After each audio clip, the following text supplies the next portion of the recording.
I'm Lynn Packer with Operation Underground Railroad, Episode 21. What is Utah Attorney General Sean Reyes smoking? What would induce him to found his own company, a charity, while still serving as Attorney General? Reyes running a nonprofit, Liberate All, Value All, also known as Lava Inc., is a conflict of interest of epic proportions, as we shall see in this report. As conflicts of interest go, this one is a whopper. So we created, some friends and I, a foundation. It's been around for a few years, but we rebranded it Liberate All, Value All, Lava. Reyes founding and running this foundation while Attorney General raises the question, what was he smoking when he thought that might be ethical? Was he puffing something stronger than essential oils when he was with friends on the Mall in Washington, D.C., the day they attended Donald Trump's inauguration in January 2017? At the time, Reyes was on a short list of candidates Trump considered for FTC chairman. Utah Aaron Patey, seen here with Reyes, was marketing the e-cigarettes, also called essential oil diffuser sticks, that Reyes puffed. Patey said Reyes endorsed his product. Patey, besides hobnobbing with Reyes, moved in the same circle of friends: Donald Trump, Glenn Beck, and Tim Ballard. One of his ventures involved marketing an Operation Underground Railroad, OUR, nutrition shaker bottle. In 2017, I wrote about Reyes promoting Aaron Patey's vaping sticks, about Patey's highly suspect business practices, and about Reyes's multiple conflicts of interest, sitting on charity boards of directors, and his false claims he quit them before being appointed Attorney General. Since I broke the story in 2017, the FBI opened an investigation into Aaron Patey's business dealings. Since my 2017 report, Patey lost a $20 million civil fraud lawsuit, and then after that FBI investigation, he was indicted for fraud by a federal grand jury. That's a story for another day. This episode is about Sean Reyes' self-dealing and corrupt involvement in multiple charities, which went from sitting on several boards to actually forming and running his own foundation. In late 2016, Reyes founded a family charity, the Reyes Family Foundation, which he later renamed Liberate All, Value All, Inc., which goes by its acronym LAVA, Inc. By May 2020, the IRS approved the charity as a so-called 501c3 organization, so it qualifies for tax exemptions and donors qualify for tax deductions. The IRS gave LAVA the all-important EIN number that's used to verify IRS approval and secure the tax benefits. Reyes was shown in IRS filings as president. He started this nonprofit despite the fact all attorneys general across the nation, including Reyes, are charged with overseeing charities. Reyes is a member of the National Association of Attorneys General, which says, state statutory and common law grant attorneys general oversight authority of charitable organizations and assets, including the authority to investigate misappropriation of charitable funds, breaches of fiduciary duty by directors and officers, and fraud in charitable solicitation, as well as oversight over conflicts and related party transactions. State attorneys general serve as the primary investigator in cases of nonprofit fraud or abuse. Nonprofits are not immune from damage that can be caused by unscrupulous and fraudulent attorneys, executives, and board members who care more about their own financial welfare than the mission of the organization. Problems, when they do arise, are particularly disturbing because of the nature of nonprofits themselves, organizations created to provide a public benefit. States, that is AGs, not the federal government, U.S. attorneys, are usually better positioned to detect and prosecute charity fraud. I'll give you 3 examples: probes into Donald Trump's, the NRA's, and Steve Bannon's nefarious foundations. The headline read, AG Racine sues NRA Foundation for diverting charitable funds to support wasteful spending by NRA and its executives. Announcing his prosecution of the NRA Foundation, D.C. Attorney General Karl Racine said, charitable organizations function as public trusts, and district law requires them to use their funds to benefit the public, not to support political campaigns, lobbying, or private interests. His lawsuit is ongoing. The second example, just this month, the Manhattan District Attorney Alvin Bragg brought charges against former Donald Trump White House advisor Steve Bannon. Bragg accused Bannon of taking more than $1 million people donated to his We Build the Wall charity during a fundraising push to complete Trump's wall along the Mexican border. The third nonprofit prosecution example, New York State successfully sued the Trump Foundation. New York Attorney General Barbara Underwood said her investigation found a shocking pattern of illegality involving the Trump Foundation, including unlawful coordination with the Trump presidential campaign and repeated and willful self-dealing. The case settled with Trump agreeing to shut down his charity and pay a $2 million fine. Even Sean Reyes' close political ally, Texas Attorney General Ken Paxton, cracked down on suspected foundation fraud. The headline read, AG Paxton investigates Texas Bar Foundation for facilitating mass influx of illegal aliens. His press release said, the Attorney General is granted broad powers under the Texas Constitution and by statute to investigate charities to ensure they are operating for the public benefit and in compliance with state law. But in this case, Paxton had a questionable motive for suing the Texas Bar nonprofit. Just prior to his suing the bar had sued him for alleged misconduct involving Paxton's lawsuit challenging the results of Biden's 2020 election. The charity prosecution examples I just showed are the exception, not the rule. Most charity fraud across the United States goes undetected, as reported by Vox News. The Trump Foundation was a sham. We have no idea how many other foundations are, too. The foundation's malfeasance was prosecuted, but most foundation wrongdoing is never even investigated. There are some 86,000 foundations in the United States, and the vast majority of them never face this kind of scrutiny. The Trump case is egregious, but happened because they operate with little or no regulatory oversight from state attorneys general, from the IRS, from anyone. Utah, by the way, has 6,999 charities. Defunding the IRS opened the door to widespread charitable foundation fraud. That fraud and corruption are occurring within these tax-exempt entities is undeniable. The Internal Revenue Service is wholly ill-equipped to serve as anything other than a warehouse for nonprofit annual tax forms known as 990s, as reported by the Denver Post. It's the result of a dastardly, decades-long, and mostly successful campaign by elected Republicans and their allies to demean and defund the IRS.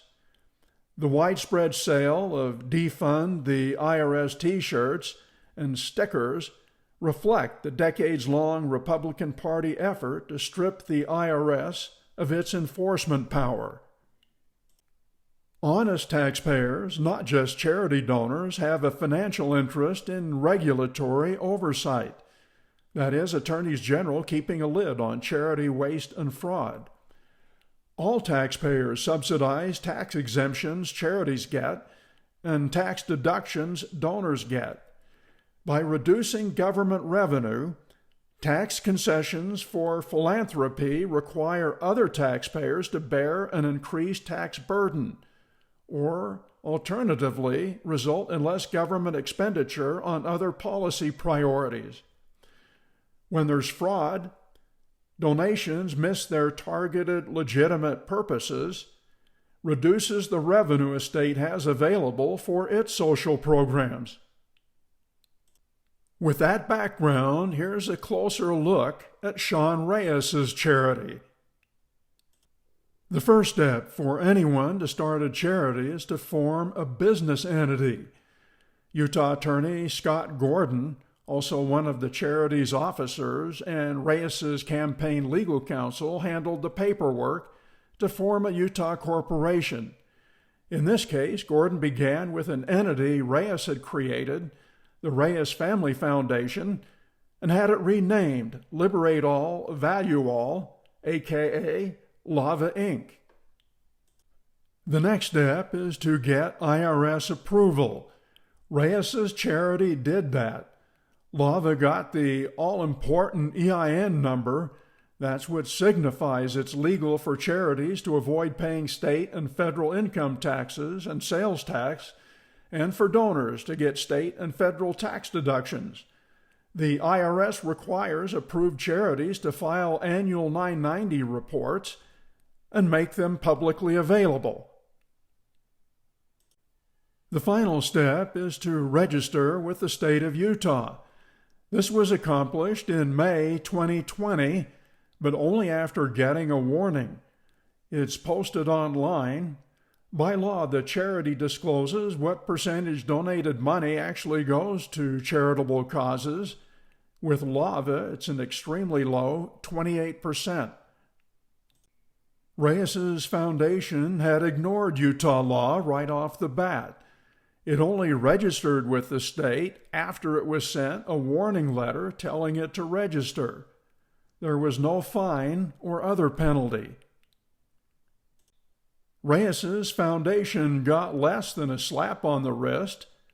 Call it a pat. Reyes' charity was not fined, was not suspended, was not dissolved. Reyes' foundation tax exemptions and donor deductions were not disallowed. Did he get special treatment? No. Utah is a safe haven for charity fraud for all charities. No special treatment required. In many states, charity oversight is handled by a department within the Attorney General's office. In Utah, the Attorney General indirectly oversees nonprofits. Direct oversight is by the Division of Consumer Protection, with 2 Assistant Attorneys General assigned to the division. There are laws in place for administrative, civil, even criminal action against illegal nonprofit conduct. But the Attorney General's office, in concert with Utah's Division of Consumer Protection, provides even less than what could be called token oversight. How many punitive actions have they taken against Utah's 6,999 nonprofits in recent years? 0. Utah may as well post a sign welcoming charity embezzlers, fraudsters, and tax dodgers. Nonprofit cheats, welcome here. No spot checks, no fines, no suspensions, no recovery of illegal tax breaks. It's a state where the Attorney General runs his own nonprofit while looking the other way for possible fraud other charities might be committing. It's among other reasons Utah will keep its title as fraud capital of the United States. Charity fraud is among other types of fraud that can run rampant in Utah. Investment fraud, penny stock fraud, multi-level marketing fraud that was legalized by the Utah legislature, door-to-door sales fraud, and telemarketing fraud. And guess what? Reyes himself does not disagree. Check out his website. Reyes asks, "Is Utah the fraud capital of the United States?" He answers, "Yes. Yes, we are." 32 years ago, in a cover story for Utah Holiday magazine, after having covered the then largest fraud in Utah history as a reporter for KSL television, I chronicled how Utah got the fraud capital title. A typical quote in my article: "Utah is a test market for scams. If it works here, they take it on the road," U.S. Attorney Brent Ward told UPI. Since then, having covered more major fraud stories, I can draw this conclusion. The resolve of Utah's legislature, Attorney General's office, and U.S. Attorney's office to crack down on fraud is far weaker now than it was back then when the state earned the title. The label is not going to go away soon, if ever. Exhibit A that bolsters my prediction: Utah Attorney General Sean Reyes. Let's dive deeper into his creating and running Lava Inc.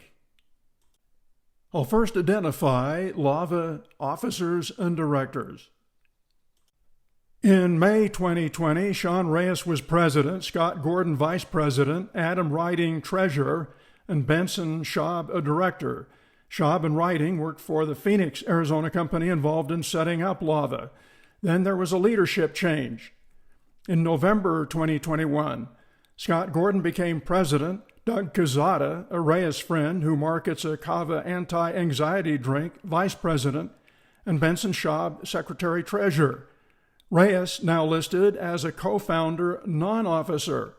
It shows Reyes having resigned as president, but it adds the founder or co-founder, a non-officer, that would be Reyes, shall be responsible for creating the vision and sharing the vision of Liberate All, Value All Incorporated. Reyes's resignation, as we shall see, was meaningless. His involvement in his foundation did not diminish. Next, details about the three key figures, Reyes, Gordon, and Schaub. My last report examined Sean Reyes's blind eye to his father Buddy's multiple scams, including an illegal nonprofit venture Buddy did while in Utah, while Sean was Attorney General overseeing nonprofits. Buddy Reyes's primary occupation was in the fraud-ridden multi-level marketing arena, besides working as an Elvis impersonator. Buddy scammed investors who funded his movie, Night of the Kickfighters, and Buddy's violations of state and federal law operating his charity, Glowing Hearts Society Foundation, which Sean, as AG, helped promote. Now Sean follows in his dad's footsteps, founding and running a charity even while Attorney General. About Reyes running a charity, I spoke with a former New York State Assistant Attorney General who was chief over the Charities Bureau, a bureau that does not exist in Utah. He called Reyes's involvement very unusual and highly problematic. Next, Lava's current officer and director, Benson Schaub. He's a BYU-educated Phoenix businessman. He promoted the family foundation concept with the motto, "Everybody a Philanthropist." His organization sets up and runs hundreds of small family charities. He may be making millions. So exactly what are these family foundations and how do they work? Schaub's main vehicle for promoting his concept is his American Foundation Company, founded in the early 80s. He promoted it in newspaper ads and later online, explaining that contributions to the American Foundation and its affiliated foundations, the American Foundation for Charitable Support, the American Foundation of Utah, and the USA Foundation for your family foundation account are deductible at the highest public charity level. It's more complicated than that. Schaub's company helps families set up what are called donor-advised funds. I'm oversimplifying the process, but here's how it works. A family that wants to donate to charities, instead of donating directly, donates to a sort of middleman. The family first establishes a family foundation by registering as a nonprofit with their state government and then getting IRS approval. Call it, say, Smith Foundation, LLC, or INC. Then they find a sponsoring organization, a special nonprofit set up to manage donations from family nonprofits. So they can donate like real estate, cash, stocks and bonds. This is money that cannot be withdrawn or returned, but the families can advise but not dictate. And there are fees involved. Then the sponsoring organization then donates to the church that the family wants donated to, schools, other nonprofits. Now, money that stays in that sponsoring organization enjoys tax-free growth. And the family gets income tax deductions immediately when they donate, and there can be capital gains tax avoidance. The same family can turn around and solicit from outside donors and receive and pass on donations from them. But that exposes the family foundation to possible civil or even criminal charges if solicitations make untrue claims or withhold material facts. That's what Schaub's American Foundation was pitching in newspaper ads. Generate large tax deductions, eliminate capital gains taxes, and eliminate estate and gift taxes. Everyone can become a philanthropist. It's very easy to do. You can set up a family foundation account at the American Foundation by filling out a simple application. We say it's as easy to set up a family foundation as it is to set up a bank account. In 2002, an investigative reporter wrote about Schaub's plan. The article was titled, "A Risky Mix for Charity." The article said Mr. Schaub established a nonprofit organization in Phoenix through which individuals with as little as $5,000 could set up a family foundation. But Mr. Schaub had another objective as well, to make money for himself and his family.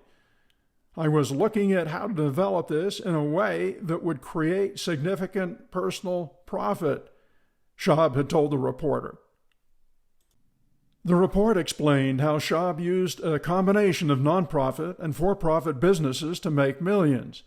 The American Foundation, Inc., the nonprofit, would provide services for fees, setting up and managing small family foundations. Lots of them, could be in the dozens. The Foundation Planners of America, Inc. was a for-profit arm. It managed assets, sent checks to charities, and filed tax forms like the required 990s. Investment Planners of America, LLC, another for-profit, created partnerships to loan to developers. Schaub operated with almost no government oversight. The 2002 article quoted Robert Zumoff, chief counsel of the Consumer Protection Section in the Arizona Attorney General's office. He said, "We don't regulate charities in Arizona. I'm not aware of any state law or regulation covering corporate governance of nonprofits. Arizona is a state like Utah, where with nonprofits almost anything goes." Continuing with the article, Schaub made millions in profits. By the way, he would later deny that, and he declined my request for an interview. But when his real estate investment soured, his client family charities lost millions. If charity laws are murky at the federal level, they are all but non-existent in Arizona. Neither federal nor state regulators ever raised questions about it. That lack of oversight, critics say, points to deep-seated problems in the way authorities monitor a growing breed of enterprises in the United States. for-profit financial companies that seek to make money by handling the charitable assets of their clients. Now, 20 years later, Reyes established his own charity with Schaub's help on a model similar to Schaub's and made Schaub an officer and director. Next, the president of Reyes' charity, Scott Gordon. As I said, he's also general counsel for the Reyes campaign. He's a Utah attorney. He was once a security dealer, but barred in 2008. He took out bankruptcy in 2010. He was CEO director of Zag Incorporated. Zag made protective foils for smartphones and was a Utah penny stock company. He was co-founder and president of HZO Incorporated. His HZO product was claimed to waterproof cell phones, like in case one fell in a toilet. And so what we've been able to do is introduce a thin film nanotechnology that actually coats the inside of an electronic device. So here's my iPhone, and I just dropped it accidentally underwater at the pool at the... So I'm going to back you up because I know what you wanted to say, but you didn't actually say it, which is the toilet. Now, I don't know what the numbers are, but the fact is that it happens more often than not, because I know for a fact that the numbers are fairly high, that people drop their phone in that toilet a lot. That is the case. We refer to it as multitasking. Zag's water block technology never came to market. Zag continued as a microcap penny stock company marketing its invisible shield screen protectors for mobile devices. You can buy them on Amazon. In 2010, the Salt Lake Tribune reported on Gordon's securities violations. The story said a group of Utah investors has won an unusually high judgment of $4.43 million against a national financial firm for failing to properly supervise the manager of its local branch office. That's referring to Gordon. In July 2005, Gordon also became chief executive of a software development company, HealthRight Incorporated, while continuing to act as an agent for Lincoln Financial. Gordon engaged in a practice known as selling off, or using his position in the brokerage to sell investments in HealthRight that had not been approved by Lincoln Financial. That resulted in Gordon losing his license to deal in securities. With that background on Lava's officers and directors, here's a deeper dive into Lava Incorporated, looking at Lava's concept and Sean Reyes' sales pitch. Think of Lava as a mashup of Tim Ballard's Operation Underground Railroad, of Schaub's American Foundation, and of the family office concept. But what's that? The family office concept is business planning for mega millionaires and billionaires. If you haven't heard of it, you're probably not a mega millionaire. It's a private wealth management advisory firm that serves ultra-high net worth individuals to preserve their fortunes and legacies. Family offices manage wealth issues related to investments, taxes, insurance, security, charitable donations. It services above and beyond the usual private banking, tax consulting, and estate planning like trusts and wills. It requires a minimum net worth of $50 million for starters, better yet, $500 million and above. And Reyes' charity targets those ultra-rich. Like I said, Lava was designed after Benson Schaub's family foundation concept, but it targets a different family demographic. Benson pitched all low net worth families that had, say, between $500,000 and $5 million in assets. So you'd have several clients. Lava pitches ultra-rich families and family offices that cater to billionaires. Reyes uses his role as Attorney General to market his Lava nonprofit services. In essence, he tells his potential customers, donate to my company instead of directly to a charity. And then, because I know which charities out there are honest and which are dishonest, I'll decide which charity gets your donation. Trust me, I have vetted them as Attorney General. I have a badge. Unfortunately, in the charitable space, I hate to say it, but there are predators who take advantage of the goodwill of a lot of people.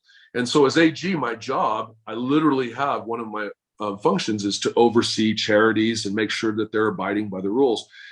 And I've seen far too many that pretend to be. I don't know what the percentage is, but it's pretty high. Here's what Lava's flowchart might look like. It's a guess on my part. Instead of working with a family, the client is a major enterprise like a super rich family that then donates, it could be real estate, cash, the same as a small family, stocks, to Lava Incorporated that vets, manages, invests, and donates, charges a fee, and then donates to churches, schools, other nonprofits. It works the same way. The money inside grows tax-free, and the client gets immediate income tax deductions and can avoid capital gains taxes. We brought all these components together. So now Lava is, and I don't want Lava to necessarily be this huge brand that goes out. I want Lava to be kind of behind the scenes, but I want to leverage a lot of connections that I have from my days running a venture fund, from friends that I know that have multi-billion-dollar family offices. They can write checks.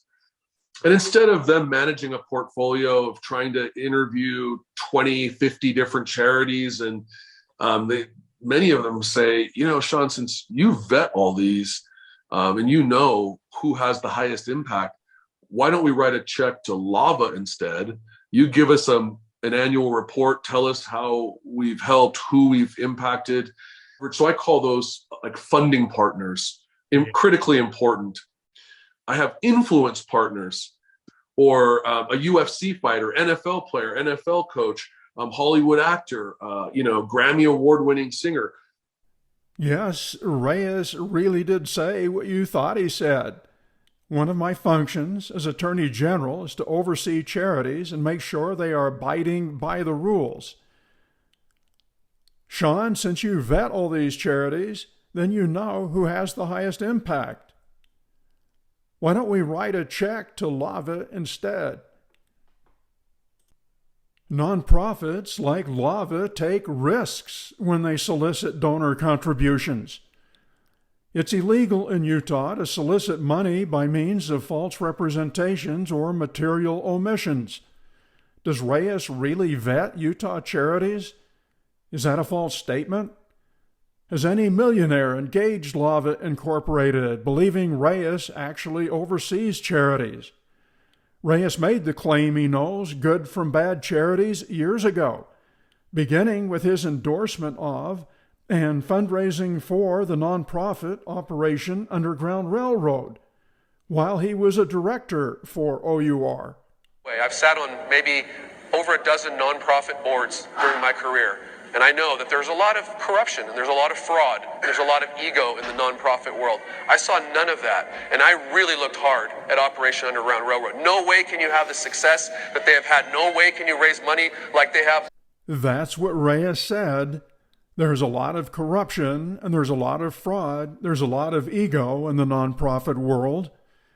Instead of prosecuting that nonprofit corruption, which is his duty as Attorney General, he's using his purported inside knowledge about nonprofit fraud to promote his charity.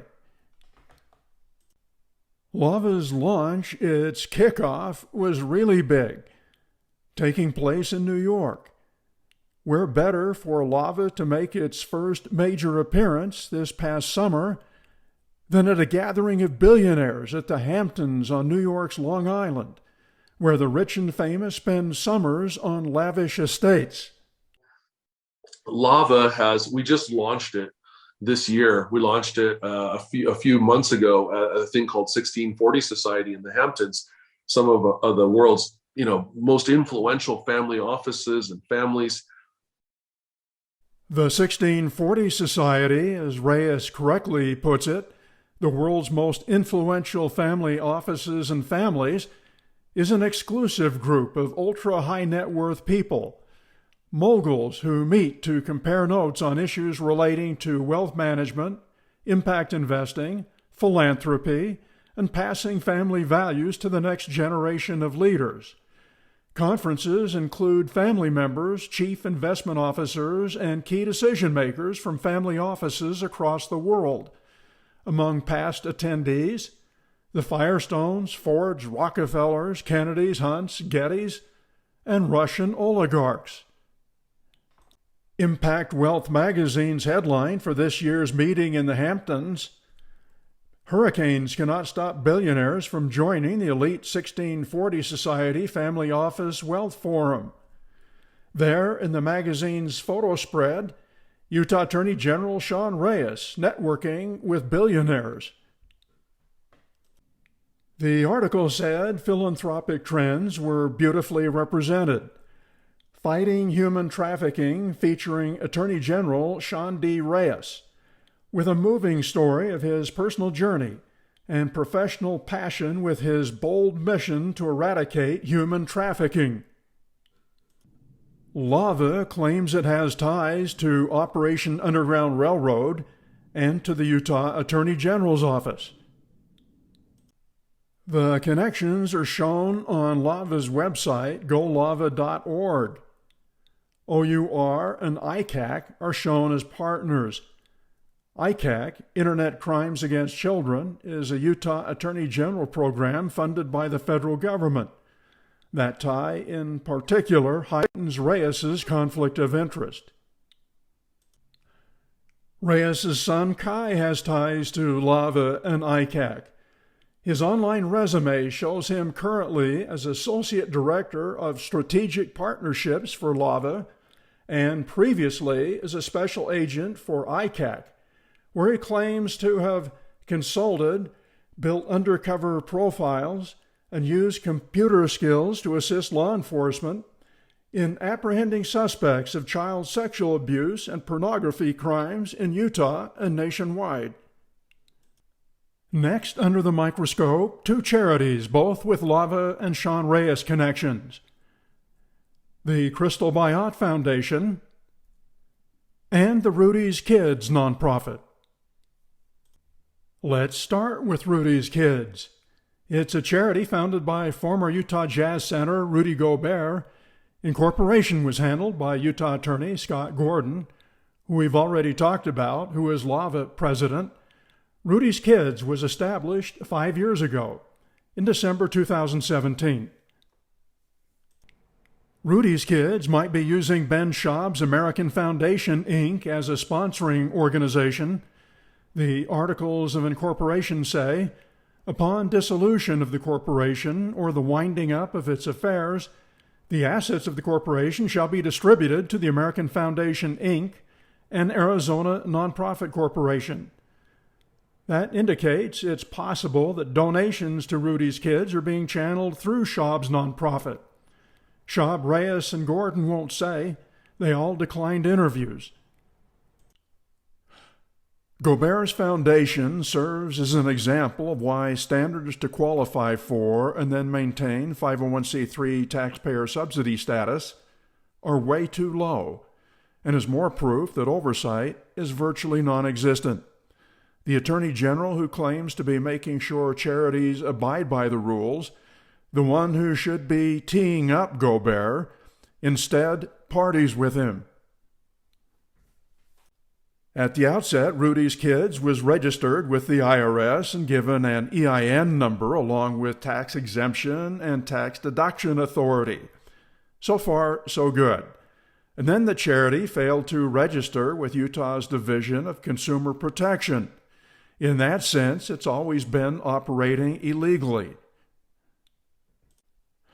Meanwhile, hundreds of thousands of dollars roll into Gobert's foundation with no public accountability. He could have funded it himself, but chose to ask the public to donate. As it solicited donations, Rudy's Kids did not file a single required 990 financial report. After 3 delinquent years, IRS approval was revoked. but the charity continued asking for donations illegally. At that point, Rudy's Kids was out of sorts with both Utah and the federal government. In early 2021, the charity applied to the IRS to regain 501c3 status. It shows how easy it is to get IRS forgiveness. The IRS approved and backdated validation to May 2020, but not to 2017. It did that without a fine, without requiring the missing 990 reports be made public. At least on paper, all tax breaks prior to May 2020 should be paid back to the IRS and state tax commissions by the foundation and by its donors. The reapproval letter did not insist Rudy's Kids file the missing financial reports, but the letter said it might need to. This letter will serve to reinstate your exempt status. However, you may need to file the appropriate delinquent Forms 990 for all years you have operated as a tax-exempt organization. For whatever reason, Rudy's Kids opted to not file the 3 missing 990 reports. And that's not all. The deadline to file the first 990 report under reinstatement came and went. They did not file and make public the now past due 2020 report. And it still is not registered with the state of Utah. Here's what we know and don't know. We know the IRS is ultra forgiving. Even though it revoked Rudy's Kids' approval, there was no fine, no disallowance and recovery of illegal tax breaks. Upon reapproval, the IRS did not require Rudy's Kids to file delinquent returns, only said they might need to. The validity of the tax breaks is up in the air.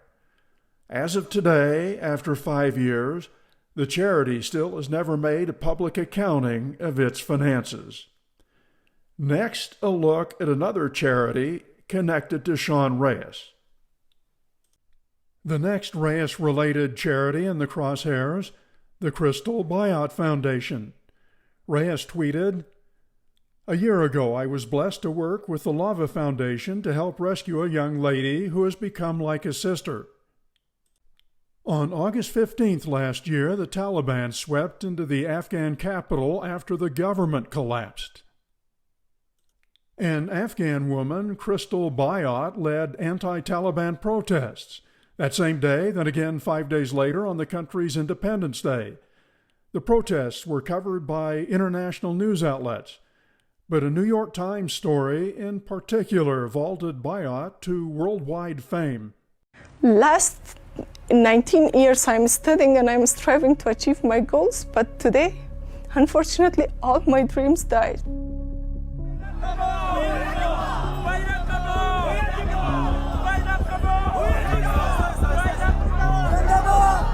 I am raising the voice of million women.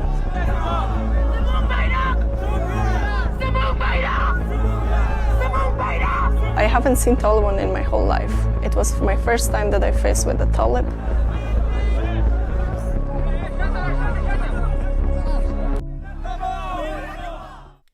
Utah Attorney General Sean Reyes heard about the story, quickly made contact via his Lava Foundation, and brought Buyout to Utah at Lava's expense. We're hearing from the first woman to ever stand up against the Taliban in open protest. She's now living here in Utah thanks to organizations here and around the world. Yeah, Bob and Kelly, Crystal caught the world's attention in August as she walked the streets of Kabul, Afghanistan, openly protesting the Taliban. Getting her here to Utah was no small feat. Now, I also spoke with Utah Attorney General Sean Reyes. It was his team and countless other organizations internationally that became involved in evacuation efforts, ones that saved Crystal. And there are many more refugees they're helping. I want her to know that I view her as a superhero, standing toe-to-toe on the streets of Kabul and telling the Taliban where to go. Once Buyout was in Utah and obtaining resident status, Reyes helped her set up her own foundation and put it under his foundation's wing. Two of the board members, Sean Reyes and Lava President Scott Gordon. Two unique multi-level marketing representatives also joined the board. Why not? MLM is a tacky marketing concept that was legalized by Utah's legislature with the blessing of the Attorney General's office. While the Buyout Foundation awaits IRS approval, it operates as an arm of Lava in order to qualify for tax exemptions and donor tax deductions. Their first agenda item: bring 250 Afghan female refugees stranded in Afghanistan, Iran, and Pakistan to Utah. They tried regular U.S. channels, a process that takes months or years and could still end in rejected applications. But Reyes and Lava are attempting a workaround. Get the 250 women into Mexico and then find a way to get them across the border into the United States. No matter that the plan conflicts with Reyes' stand on immigration. Of course, I'm the great-grandson, the grandson, and the son of immigrants who came to this country. And while they came legally, the point is, I think that we want to encourage legal immigration. We want to help those who are searching for a better life go through the processes that are in place to help empower them to live the American dream. Reyes said, "I'm the great-grandson, the grandson, and the son of immigrants who came to this country legally." That's false. His father was an illegal immigrant and did not go through the process. Reyes said, "We want to encourage legal immigration, who go through the processes that are in place. But if the 250 women Reyes wants to bring to Mexico went through the process that's in place and wait their turn, it's likely only a few would make it, and then after many more months or even years. It's true that many wait in deplorable conditions, many in tent cities like this. Consider these facts. More than 65,000 Afghan refugees have already been admitted to the United States. Buyout was among those. Tens of thousands remain stranded. More than 40,000 applied for immigration to the United States. Only about 4,500 cases were processed in about 9 months. And then the agency rejected more than 93% of those. Meanwhile, Ukrainian refugees were given relatively higher priority. There remain a huge number of applications from countries like Syria, Venezuela, and Haiti. No wonder Reyes is secretly attempting an end run around the system he says should be followed. Meanwhile, conditions in Afghanistan are normalizing. Now, normalizing does not mean restored women's rights, but feared mass jailing or killing of women protesters never happened. Indeed, protests like the ones Buyout led continue, with the Taliban unable to control women who have had a taste of freedom, as reflected in this CNN report. Joining us now back in Kabul is CNN Chief International Correspondent Clarissa Ward. I think you can probably see behind me, we're at a market. There is a sense of normalcy on the streets of the city. There is not the same sort of or anything approaching the levels of chaos and violence that we saw playing out during those heart-wrenching scenes last year. You do see women, as you can see, on the streets. You also see that I am dressed in a less conservative fashion than I was before. I want to stress the Taliban has passed a ruling that women are supposed to wear not just a full hijab, a full head covering, but actually the niqab, which completely covers the face. Many women here wear the burqa. What's interesting to see, though, is that a lot of women in Kabul are like, thanks but no thanks, essentially. They're refusing to wear it. They're continuing to dress how they used to dress. And it seems that for the moment, the Taliban doesn't really have a vested interest in trying to crack down on that. Reyes' Lava nonprofit is hosting the first fundraiser to rescue the 250 refugees. It's at Salt Lake's Max Place Lounge, September 17th. The private club has been a favored hangout for Sean Reyes, Rudy Gobert, and other rich and famous, and was the topic of a Salt Lake Tribune story in June. The Tribune asked, why Mack's Place? Why was the Utah Attorney General at a party with Rudy Gobert in Salt Lake City? The story said, Jazz fans may have noticed a prominent Utah's top law enforcement officer, hanging out with star center Rudy Gobert this weekend. The story said they were celebrating Gobert's role as North American ambassador for the French cognac Frappant. Reyes spokesman Alan Crooks told the Tribune that Reyes does not drink and did not drink at the event. Campaign finance reports show that the Reyes campaign has spent over $4,700 at Mack's Place since last year. Some of those who have made the scene at Mack's Place: Glenn Beck, Burgess Owens, Kalani Satake, Rich Pyatt, Tim Ballard, Jim Caviezel, and Dan Farr, who runs Salt Lake's comic book convention, first called Comic-Con, renamed FanX. Reyes, an admitted comic book geek, seen here at FanX with Lou Ferrigno, the original Incredible Hulk.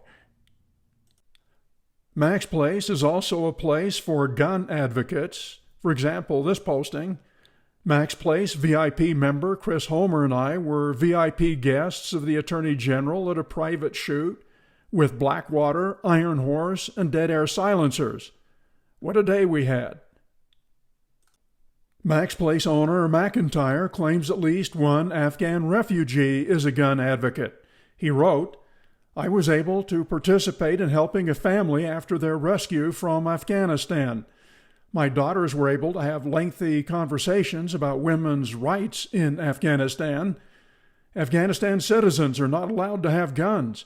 One of them told my family, out of the blue, never give up your guns. When you do, America is over. If people in Afghanistan could have guns, there would be no Taliban. America will always be free because the people have guns, know how to use them, and aren't afraid to use them. Who knows if a refugee really said that? The implication is that armed Afghan citizens with guns could defeat a Taliban that Soviet and U.S. troops could not. As I said earlier in this report, when I asked a spokesman to list all punitive actions his division had taken against charities, it took him days to come up with a very short list. How short? One action over the past couple of years. One of some 7,000 charities registered in Utah. My request excluded mere requests to register. I didn't need to know about that.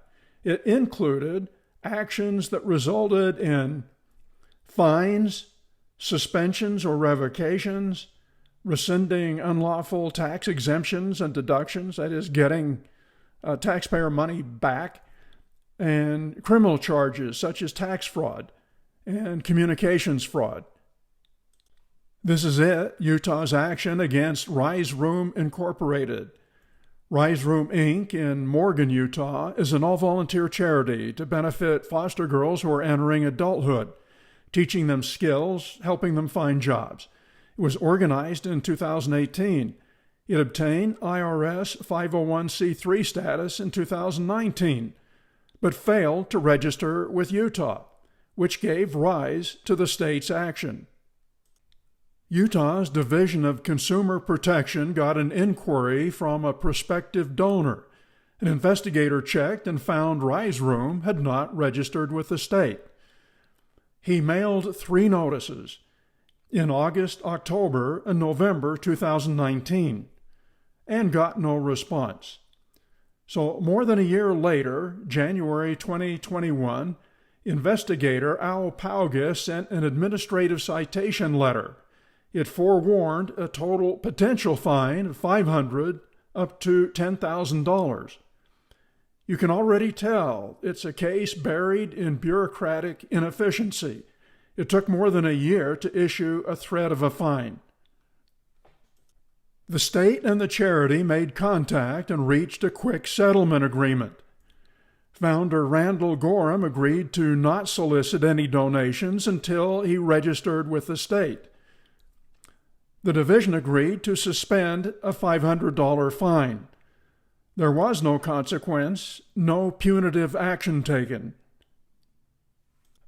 The state's single example turns out to be one where nothing happened to the offending charity. I researched further, including an interview with Reyes Room founder Randall Gorham. He claims he didn't get the 3 letters. The state spokesman won't say if the letters were sent with proof of delivery, and if not, why not? He says he did get the citation, called PACKER, and they worked things out. He says he told PACKER that Reyes Room never collected any money, not a single donation, that his charity was dormant at the time the state threatened a fine. He says that was the basis for the fine waiver. Was that true? The state did not investigate. Reyes Room had a website and a Facebook page that said the charity was holding fundraisers. Here's one that announced a fundraiser in Bountiful, another that said $535 had been raised. And here are 4 donors who said they gave money to Reyes Room. Gorham told me he just recently decided to reactivate his charity. He registered this past July. It was approved. Reyes Room is now soliciting donations on its website. One problem, the IRS had revoked Reyes Room's 501c3 status, a revocation in effect at the time the charity registered with the state, and is still in effect as this report is published. Division of Consumer Protection spokesman Zach Whitney commented on the Reyes Room matter. There was not an active investigation to ensure the information Mr. Gorham was providing the division was accurate. He was taken at his word. Now, given that Reyes Room was not fined, Whitney has changed the number of actions his division has taken against Utah charities in recent years from 1 to 0. He said, "Based on what I have available, there have been 0 administrative legal actions taken against charitable organizations." Next, turning attention to the investigator who handled the Reyes Room case, PACKER. And by the way, my request to interview PACKER was denied. PACKER had taken out bankruptcy prior to working for the state. His loan money asset at the time of bankruptcy was shares of Utah penny stock. It would seem both the bankruptcy and his reckless investment should have been considered when assigning him to investigate financial crimes. He also has a conflict of interest investigating any Utah charity. It's because he founded and is running his own charity while working for Utah, just like Sean Reyes. His charity is the Children's Education Relief Foundation, SURF, a nonprofit. He also has a for-profit company, Kona Productions, LLC. PACKER's charity provides scholarships and other aid for students in his native country, Samoa.